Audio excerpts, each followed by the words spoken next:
We've asked CFI applicants that have gone through some of these programs, when's the last time you flew for fun? And their eyes go like this and say, well, I've never flown for fun. And then we say, isn't flying fun? Right. Well, it was work of course it is. But they've never rented a plane. They never took their buddy up to fly. They never had a grill out with the instructors at the school. So part of learning is that experience of what it's like to be with other pilots that have been there, that are just ahead of you in the course. Maybe they're an instructor, maybe they're a corporate pilot, maybe they're a career pilot, right?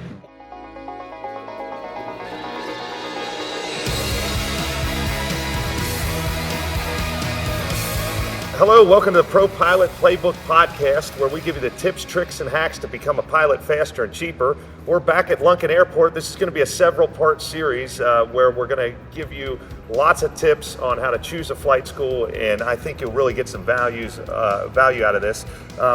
This segment today is going to be with Jay and Rick, owner and chief instructor of Lunken Flight Training, and we're going to talk to them about, they've literally spoken with hundreds of students trying to choose a flight school, and some top questions that get asked and how they answer those questions, and that will give you some ideas when you're selecting a flight school on what to say. Yeah, and I think, you guys, if you're purchased our course, you've heard us rattle on about what we think are important things when choosing a flight school, and in the podcast over and over again we talk about this, but we thought, what better way than to sit down and have a conversation with the actual owner of a flight school and the chief flight instructor of a flight school and get some real current information on what's going on here. And I tell you, we just did the tour, Mike, and I can't, when I was coming up, I never had a flight school that was run as good as this thing. Yeah, we appreciate it. This is going to be great. Yep, great. So when a student comes in and meets with either one of you, I know you both do initial tours. Right off the bat, what is the number one question that you get asked, you think? Well, it's really two questions that they asked. They asked how long it's going to take. They asked how much is it going to cost. And that's an easy answer. I wish it was an easy answer. That means the episode's already over. The episode's already over. It's not an easy answer, and the response covers a whole bunch of different areas. And the biggest part of it is they are as much a part of the solution to get them to their certificates and ratings as we are at the flight school. It's not they just show up and they learn and go home and it's a done deal. It's not like getting a driver's license. It's nothing like that at all. And we answer it by telling them that in the process of going through and getting the private pilot certificate, the syllabus that we use is broken into several different stages. That first stage, its goal is to get them to fly the airplane solo by themselves. It's foundational. So just like building a house, you need to have a strong foundation for the rest of that house to sit in for the years. Everything that they learn in that pre-solo stage, they're going to be using it for the rest of their lives as they're flying airplanes, whether it's for a career or just as a hobbyist flyer. So we talk about how it's very different flying an airplane. How do we steer it on the ground? Well, you steer with your feet. You don't use this thing in front of you to steer an airplane. The airport signage is different. The maps that we use are not like Google Maps or Apple Maps. We have our own language that we speak when we talk amongst ourselves about the airplane's parts, the aerodynamics, the physics of how it flies. We are at a tower airport. We have to be able to talk to ground and tower in that language, understand what they're saying, and repeat it back to them, then go do what they just asked us to go do. So it is very foundational, and there's very little of it that is equivalent to what you do outside the airport fence. In fact, I'll joke with them and I'll say, one of the things that you do is when you come to an intersection in a car, what do you do before you pull through that intersection? You look both ways. Well, we do that here when we're taxiing. We look both ways before we pull out on a taxiway or a runway, but everything else is foreign. And the point in talking about this is people will be challenged by many different things. There are 17 flight lessons between the first lesson and that solo. I'd love to say that every single one of them is you do it once and you move on. But this first stage is so foundational and the challenges are so different than what they've done in life outside the airport that they will be challenged by this. So how much is it going to cost? How long is it going to take? It depends on how regularly they fly.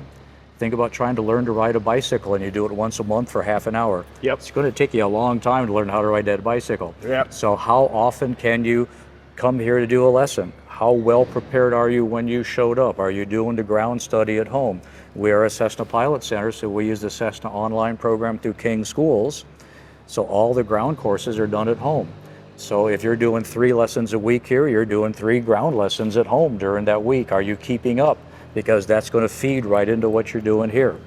And unfortunately, it's a very long-winded answer, but how long are you doing it? How often a week are you doing it? Are you keeping up? Are you well prepared? What's your general aptitude?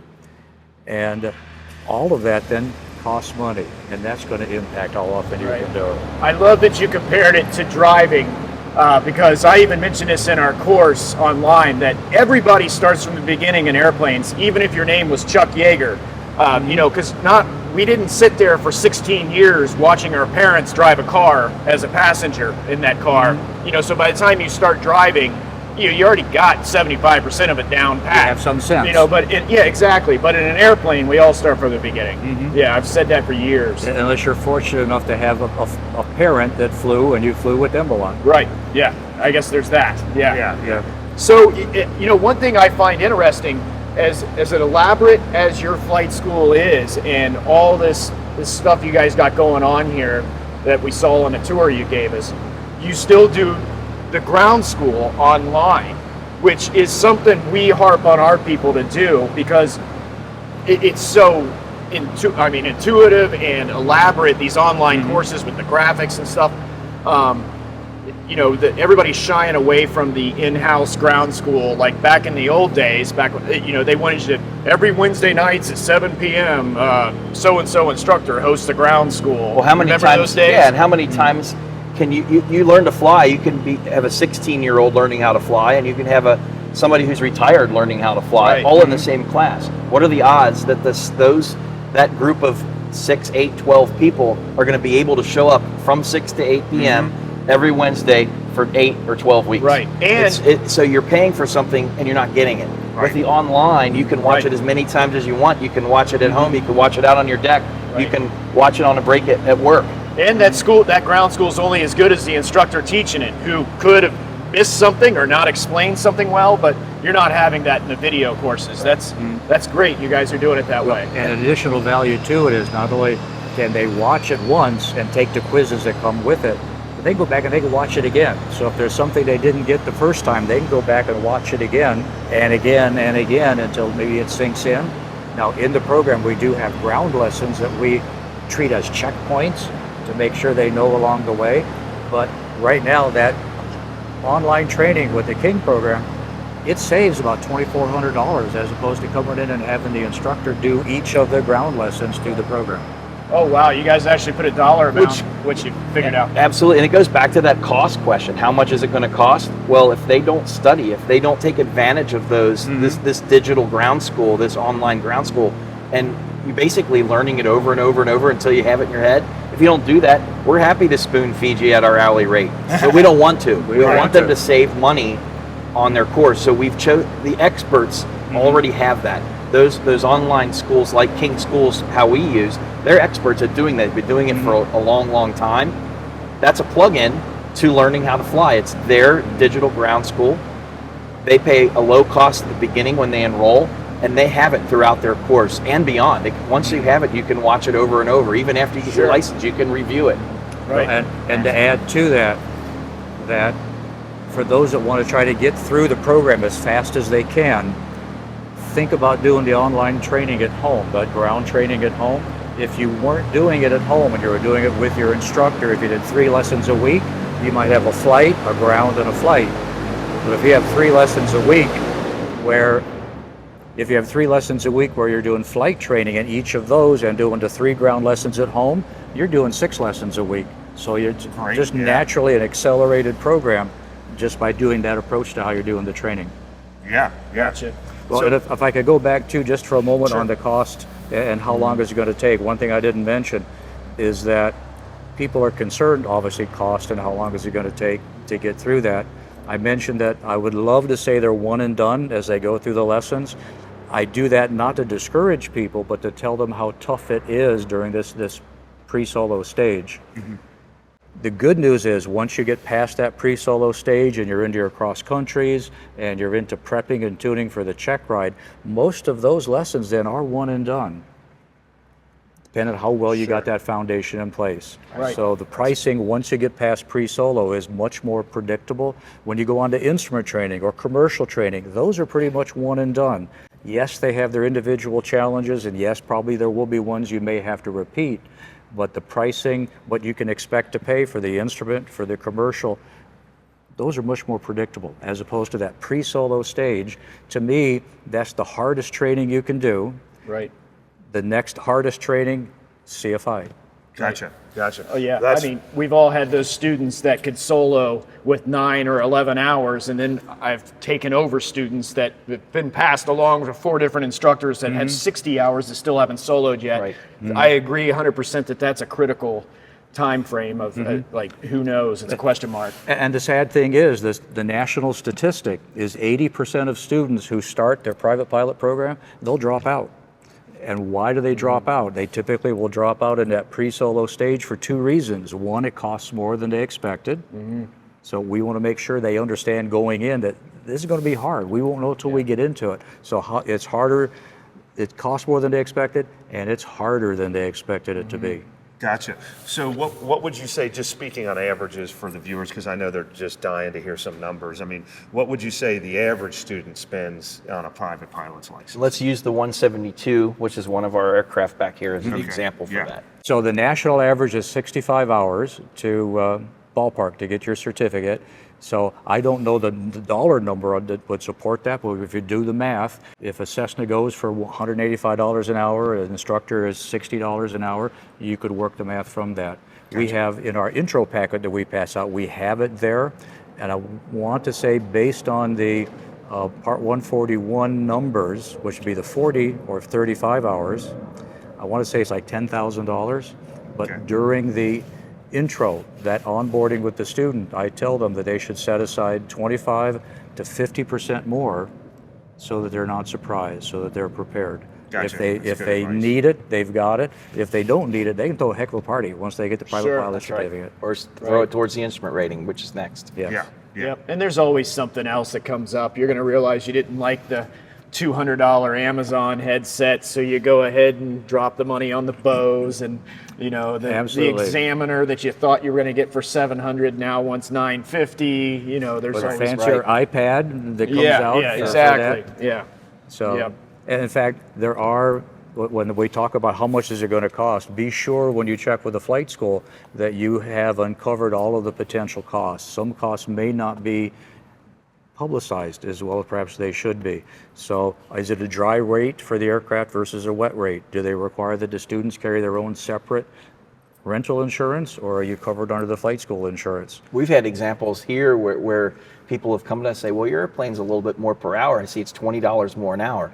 But then when we look at their package that they receive from the other school, they require them to purchase a separate insurance policy. Our insurance policy happens to have a waiver of subrogation. So if there is any kind of incident or accident, there's a $2,500 deductible. The insurance company's not going to go after beyond there. Now, if you have over $1 million liability, we do suggest you get your own policy for that, but we don't require it.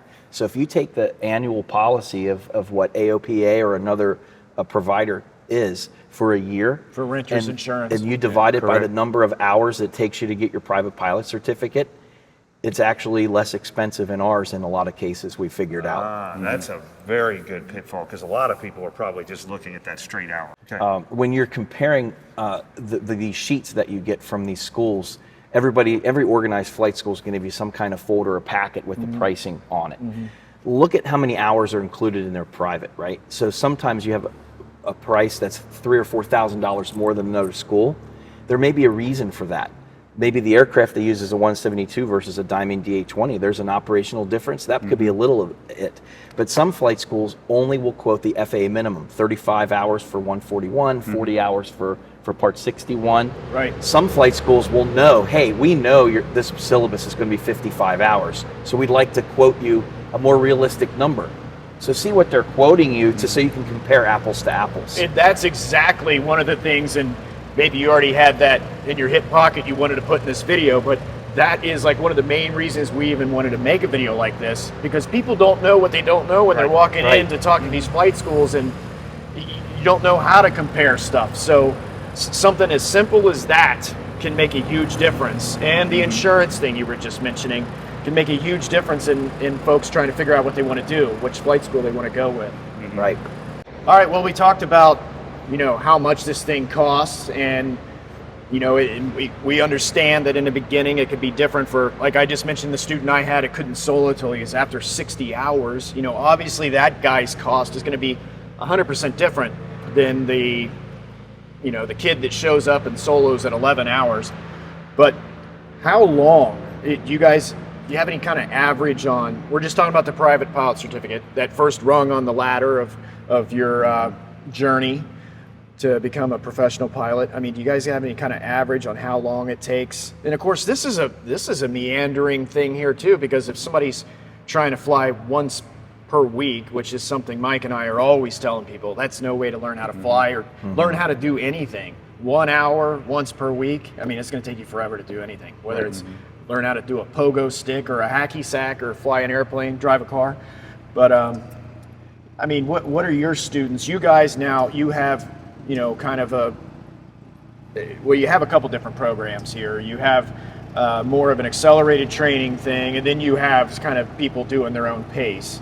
But do you have any kind of an average time frame on the private? Yeah, our school allows those two different paths. We have a flex program where you're in charge of your schedule, and we have a recommendation. Rick will go over those recommendations in a minute.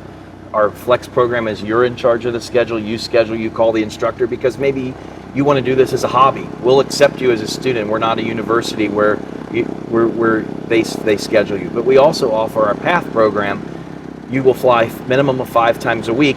You give us your full availability, and then we will schedule you to make sure you fly 5 times a week. So whatever program fits you is going to answer that question differently. And now Rick can talk about the differences between those two. And the big difference, as Jay mentioned, is does the student control the schedule or do we control the schedule?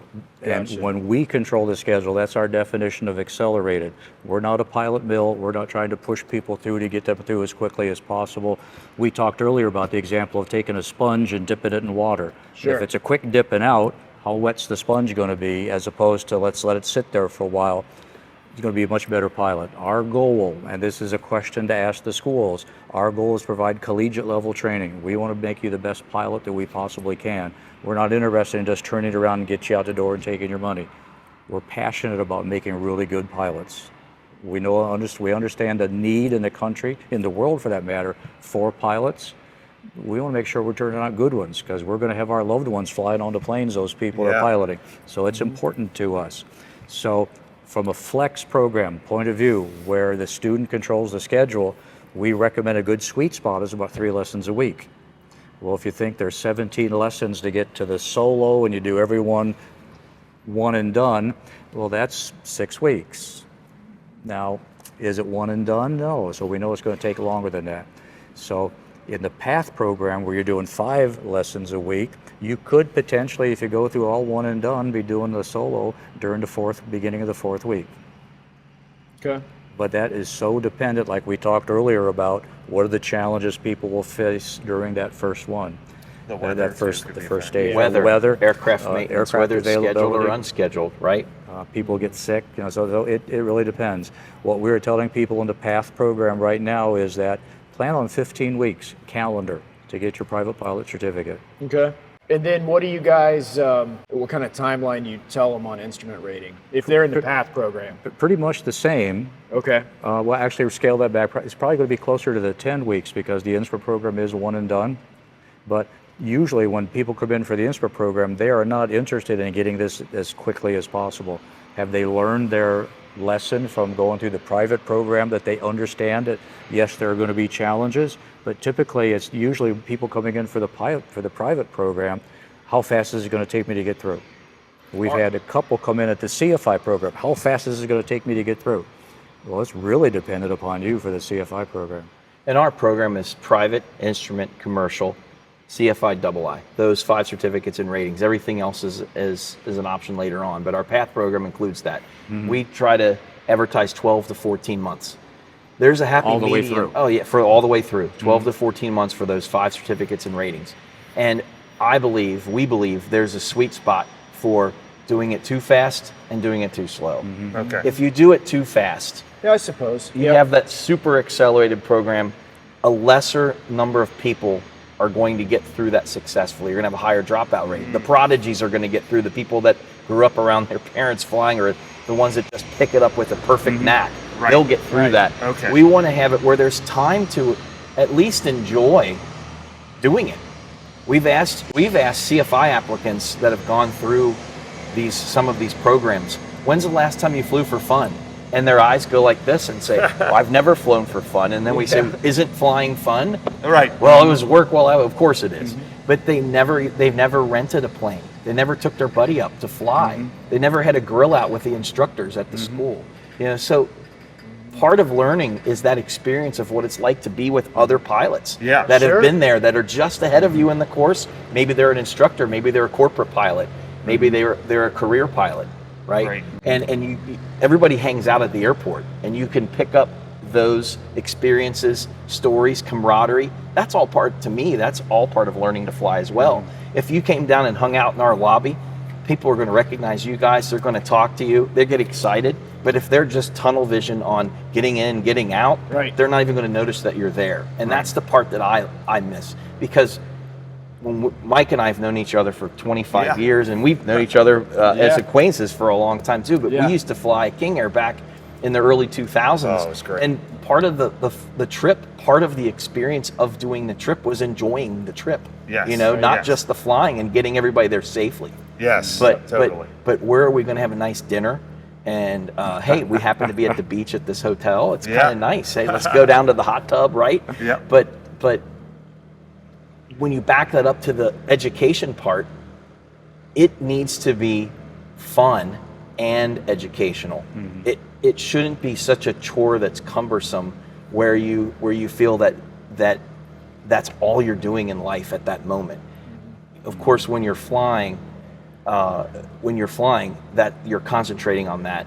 But when you're not, and you're hanging out at the airport, or you're just at the airport, you're absorbing some of that. And that takes longer than 6 or 8 months for all these certificates or ratings, because you'll never be able to participate in something like that. And it avoids student burnout too. Right. Oh, absolutely. You know what? This is an interesting philosophy to all this, because, Mike and I, we're 100% against the once per week thing. But, we have, predominantly, the ProPilot Playbook has been, we preach, the fast, 21-day private, 10-day instrument, 3-day to 5-day commercial. That's been our thing. But, I don't know. I'm starting to like what you're saying about letting it soak in a little bit. Just a little. Yeah. This is a very insightful conversation. That's really There are people out there that have quit their job, that have left their family to travel somewhere to go to join one of these flight schools, and they can do that. I'm not saying that you can't. Not everybody can, though. But we try to have it where it's the most inviting for the majority of people. Sure. And we feel that the answer is, accelerate it. I mean, when I got my private, over a 4-year degree, it took me 3.5 years to get from private through CFII, because I was doing college classes and all. I was enjoying the college experience. To say I could have done that in 14 months, that's accelerated to me. Oh, yeah. And we have several of our CFIs that we've hired that have gone through our program in 14 months, from 0 to CFI. So it is very possible to do it if that's what you want to do. That's great. Sure. Really good. All right. Well, this is great. This is going to help a lot of people, a lot of the viewers that are out there looking for flight school. And like we said at the beginning, this is going to be kind of a multi-segmented conversation here. We're breaking it up a little bit. And we appreciate you guys joining us. And if you had a question for us, although this wasn't an answering a question type of episode, we'll throw it out there. You can email us at podcast@propilotplaybook.com. Make sure you go in the App Store, download our ProPilot Playbook app that's now available, and we will see you guys next week. Thank you for tuning in. Thanks.